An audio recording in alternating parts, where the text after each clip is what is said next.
February 2nd, 1959. 9 experienced hikers disappeared in the freezing Ural Mountains of Russia. Weeks later, rescuers finally found their campsite. The tent had been cut open from the inside. Their footprints led into the snow, but none of them were wearing proper winter clothes. Some were found frozen. Some had impossible injuries. And to this day, no one knows what really happened on Dyatlov Pass. The group wasn't made up of amateurs. They were experienced hikers, trained to survive the harshest conditions. Their destination was Mount Otorten, one of the coldest places in the Soviet Union.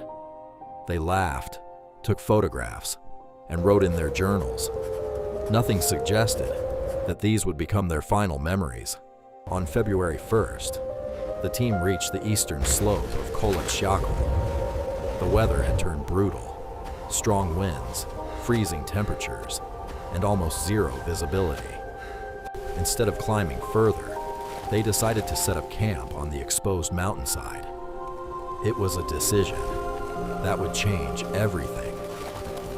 That night, something happened inside that tent. Something so terrifying that every single person ran into the freezing darkness.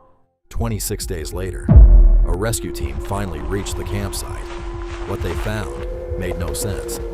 The tent was still standing, but it had been cut open from the inside. Their boots, coats, and food were still inside the tent. Outside, a single line of footprints disappeared into the frozen forest. Whoever left walked away barefoot into temperatures below -30 degrees. No one could explain why. The rescuers followed the footprints nearly 1.5 kilometers downhill. The trail ended beneath a massive cedar tree. There, they found the first 2 hikers. They weren't wearing boots. They weren't wearing proper winter clothes either. A small fire had been built beneath the tree, but it had already burned out. Broken branches were scattered everywhere. Some branches were snapped nearly 5 meters above the ground. It looked as if someone had desperately climbed the tree, trying to escape something. But escape what? From the cedar tree, the rescuers discovered more bodies between the camp and the forest. They seemed to be crawling back toward the tent, as if they had realized too late that leaving it had been a fatal mistake. At first, investigators believed the mystery was over, but it wasn't. The remaining 4 hikers were still missing. Days turned into weeks. Snow continued to bury the mountain, hiding whatever had happened that night. Finally, after nearly 2 months, the search teams discovered a deep ravine beneath several meters of snow. Inside that ravine, they found the last 4 members of the expedition. What shocked investigators wasn't where they were found. It was the condition of their bodies. One hiker had multiple broken ribs, powerful enough to be compared with the impact of a car crash. Another suffered a severe skull fracture, yet there were almost no external wounds. One young woman was missing her tongue and parts of her soft tissue. Despite these horrifying injuries, there were no signs of a struggle around them, no footprints, no evidence of another group, no weapons, only silence, snow, and questions that still remain unanswered. When the official investigation began, the mystery only grew deeper. Doctors confirmed that several hikers had suffered injuries so powerful.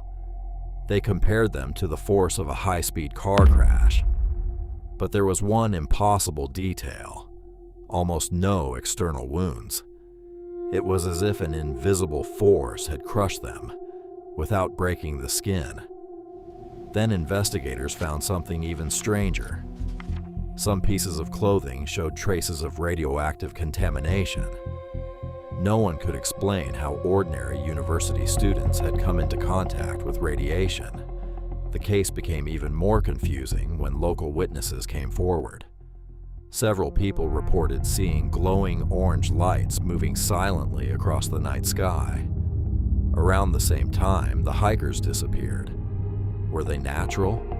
Were they military test flights? Or was it simply fear creating false memories? The Soviet government eventually closed the investigation. The official cause of death was written as an unknown compelling force. Even today, those 4 words remain one of the strangest conclusions ever written in an official investigation. More than 60 years have passed. Scientists, investigators, historians, and thousands of researchers have tried to solve the Dyatlov Pass mystery. Some believe a massive avalanche forced the hikers to escape their tent in panic. Others think secret military weapons were being tested in the area that night. Some even suggest rare natural phenomena created sounds so terrifying that the group fled without thinking. And of course, there are those who believe the answer was never human at all. Over the years, dozens of theories have appeared, but every single one leaves important questions unanswered. If it was an avalanche, why was the tent still standing? If another group attacked them, where were the footprints? If it was a military experiment, why has no official evidence ever been released? Even modern investigations have provided possible explanations, but not complete answers.